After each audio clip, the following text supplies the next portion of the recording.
नमस्कार मंडळी. ही गोष्ट आहे अशी जी कदाचित तुमच्याही आयुष्यात घडली असेल.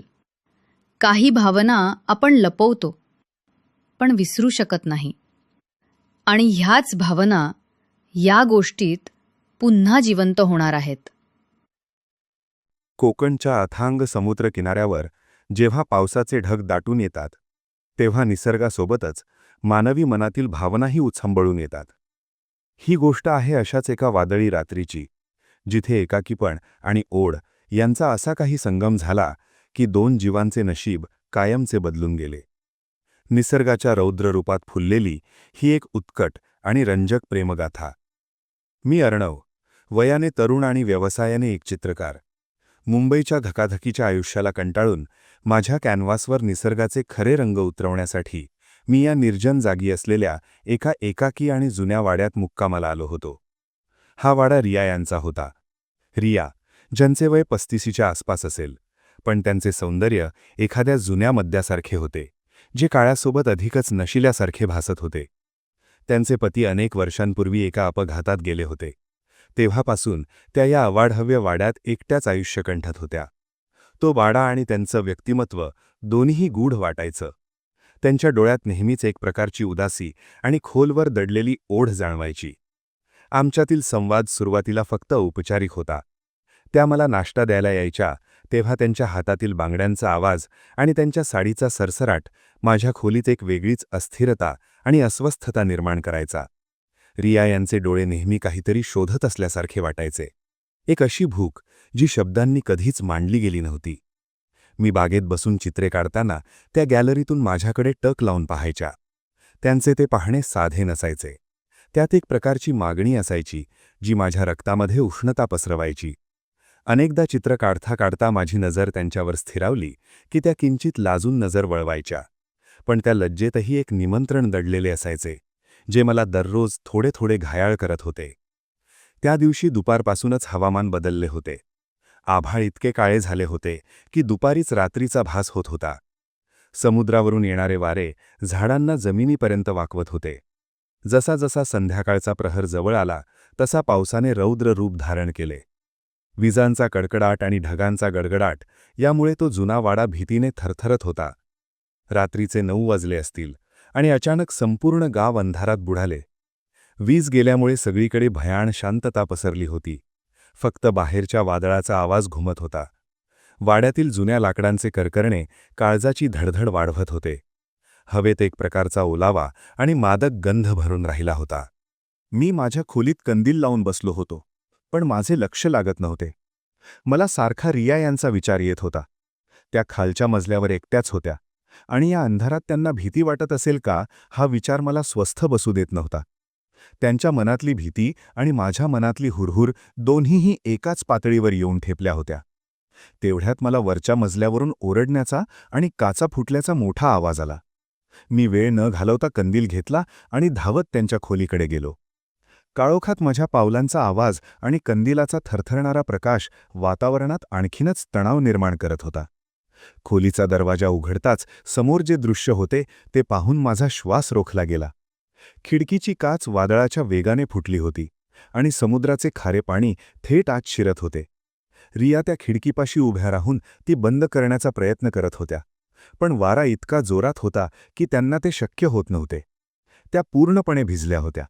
त्यांचा तो पांढरा सुती ड्रेस पावसाच्या पाण्यामुळे त्यांच्या शरीराला एखाद्या दुसऱ्या त्वचेसारखा चिकटला होता.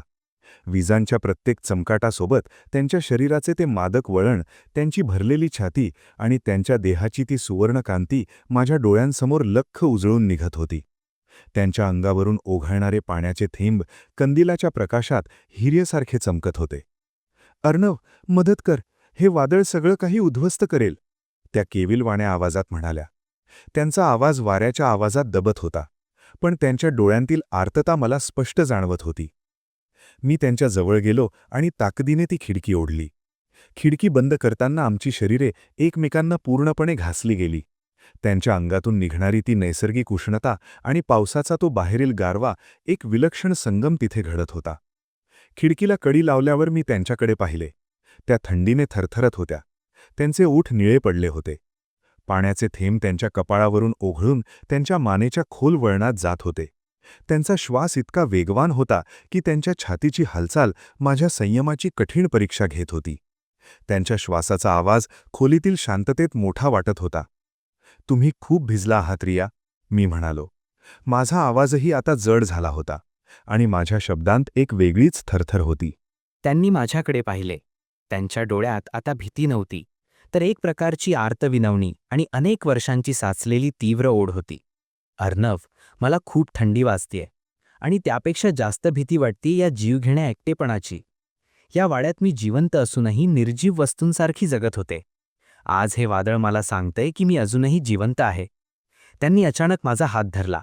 त्यांचा हात बर्फासारखा थंड होता, पण माझ्या स्पर्शाने जणू त्यांच्या अंगात वीज संचारली. त्यांनी मला स्वतःकडे ओढले आणि मी त्यांच्या डोळ्यांतील ती नशा पाहून स्वतःला रोखू शकलो नाही. पुढच्याच क्षणी त्या माझ्या मिठीत होत्या. त्यांच्या ओल्या शरीराचा स्पर्श माझ्या टी-शर्टमधून मला जाळून टाकत होता. त्यांच्या छातीची धडधड माझ्या हृदयाला थेट भेडत होती.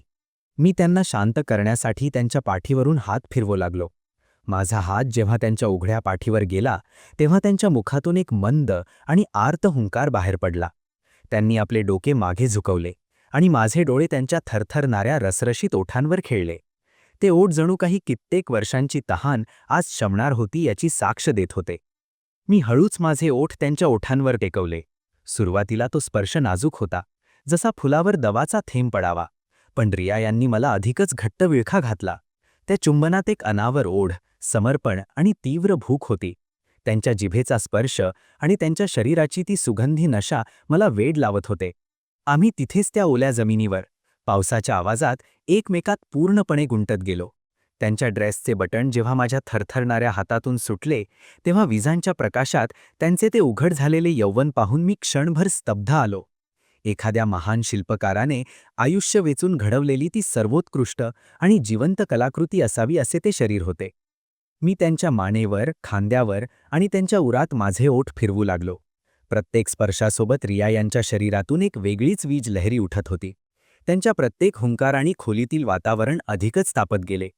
बाहेर पाऊस धो धो कोसळत होता आणि आत आमचा वर्षानुवर्षांचा बांध पूर्णपणे कोसळत होता. त्यांच्या शरीराच्या प्रत्येक वळणाचा, प्रत्येक कोपऱ्याचा मी तहानल्यासारखा आस्वाद घेतला. त्या रात्री आम्ही जगाचे नियम, वयाचे अंतर, सामाजिक प्रतिष्ठा आणि भीती सगळं काही त्या वादळात कायमचे वाहून जाऊ दिले. आमचे मिलन हे केवळ 2 शरीरांचे नव्हते, तर 2 तहानलेल्या आणि एकाकी आत्म्यांचे होते, जे एकमेकांसाठीच या वादळाची वाट पाहत होते. त्या अंधाऱ्या खोलीत अधूनमधून चमकणाऱ्या विजांच्या प्रकाशात आम्ही एकमेकांचे अस्तित्व पूर्णपणे अनुभवले. त्यांच्या शरीराची ती लवचिकता, त्यांचा तो उग्र नैसर्गिक गंध आणि त्यांच्या स्पर्शातील ती तीव्र ऊर्जा मला एका वेगळ्याच अतींद्रिय आणि मखमली जगात घेऊन गेली. काळाचे भान हरपले होते. फक्त आम्ही दोघे आणि तो कोसळणारा पाऊस उरला होता. त्यांच्या शरीराच्या प्रत्येक हालचालीला माझ्या स्पर्शांना प्रतिसाद मिळत होता. किती प्रहर निघून गेले हे आम्हाला समजलेच नाही. जेव्हा रात्रीचे ते वादळ थोडे शांत झाले आणि पावसाचा जोर ओसरला तेव्हा आम्ही एकमेकांच्या मिठीत, घामाने आणि पावसाच्या पाण्याने ओले चिंब होऊन समाधानाच्या एका सर्वोच्च शिखरावर पोचलो होतो. पहाटे जेव्हा समुद्रावर तांबडं फुटलं आणि कोवळ्या किरणांनी खिडकीतून आत डोकावले तेव्हा रिया माझ्या छातीवर डोकं ठेवून एका लहान बाळासारख्या शांत झोपल्या होत्या. त्यांच्या चेहऱ्यावर एक प्रकारचे अभूतपूर्व समाधान, शांतता आणि तृप्तता होती. कालची भीती आता पूर्णपणे निघून गेली होती. त्या वादळी रात्रीने आम्हाला जे दिले ते शब्दांच्या पलीकडचे होते. कोकणच्या त्या जुन्या वाड्यात पावसाच्या आणि समुद्राच्या साक्षीने सुरू झालेली ही प्रेमाची उत्कट गाथा माझ्या आयुष्यातील सर्वात सुंदर, रोमांचक आणि अविस्मरणीय आठवण बनून राहिली. बाहेरचा समुद्र आता पूर्णपणे शांत झाला होता. लाटांचा आवाज आता मंद झाला होता. पण आमच्या मनातील वादळाने एका नव्या, रंगीत आयुष्याची सुरुवात केली होती. निसर्गाच्या त्या एका रात्रीच्या खेळाने 2 अनोळखी जीवांना कायमचे एका अतूट बंधनात बांधले होते. ही केवळ शरीराची तात्पुरती ओढ नव्हती, तर 2 एकाकी हृदयांनी एकमेकांना दिलेला तो कायमचा आधार होता, जो वादळानंतरच्या शांततेत अधिकच गडद आणि अर्थपूर्ण झाला होता. या वाड्याच्या भिंतींनी काल जे पाहिले ते पुन्हा कधीच विसरता येणार नव्हते. अर्णवचे कॅनव्हास आता कधीच रिकामे राहणार नव्हते, कारण त्याला त्याच्या आयुष्यातील सर्वात जिवंत आणि सुंदर चित्र सापडले होते. दिवस उजाडल्यानंतरही रिया आणि मी एकमेकांच्या डोळ्यात पाहत होतो. त्या नजरेत आता संकोच नव्हता, तर एक हक्क होता. वाड्याच्या खिडकीतून दिसणारा समुद्र आता वेगळा वाटत होता. तो आता केवळ एक जलसाठा नव्हता, तर आमच्या नव्या आयुष्याचा आणि त्या वादळी रात्रीचा साक्षीदार होता. कोकणच्या त्या मातीचा सुगंध आता आमच्या श्वासात कायमचा दरवळत राहणार होता. येणाऱ्या दिवसात आमच्या नात्याची ही गुंफण अधिकच घट्ट होत गेली. लोक काय म्हणतील या भीतीपेक्षा एकमेकांचा सहवास अधिक मोलाचा वाटू लागला होता. मी माझे ब्रश आणि रंग रियाच्या वाड्यात कायमचे विखुरले आणि रियानेही तिच्या आयुष्यातील काळोखाला कायमचा निरोप दिला. आता त्या वाड्यात केवळ समुद्राच्या लाटांचा गाज नव्हता, तर आमच्या हसण्याचा आणि प्रेमाचा सूरही घुमत होता. वादळ हे नेहमीच विध्वंसक नसतं. काही वेळा ते जुन्या जखमा धुवून काढण्यासाठी आणि नवं आयुष्य फुलवण्यासाठी येतं. हे आम्हाला त्या रात्री उमजलं होतं. आता आयुष्याच्या प्रत्येक वळणावर आम्ही सोबत होतो, समुद्रासारखेच अथांग आणि पावसासारखेच नितळ प्रेमात. ही होती आजची गोष्ट. आशा करते तुम्हाला खूप आवडली असेल. जर आवडली असेल तर आमच्या चॅनलला सबस्क्राईब करा आणि नवीन रोमॅन्टिक आणि थरारक कथा ऐकण्यासाठी लगेच परत या. कॉमेंट्समध्ये सांगा तुम्हाला ही गोष्ट कशी वाटली आणि ही कथा तुमच्या मित्रमैत्रिणींशी शेअर करायला विसरू नका. धन्यवाद.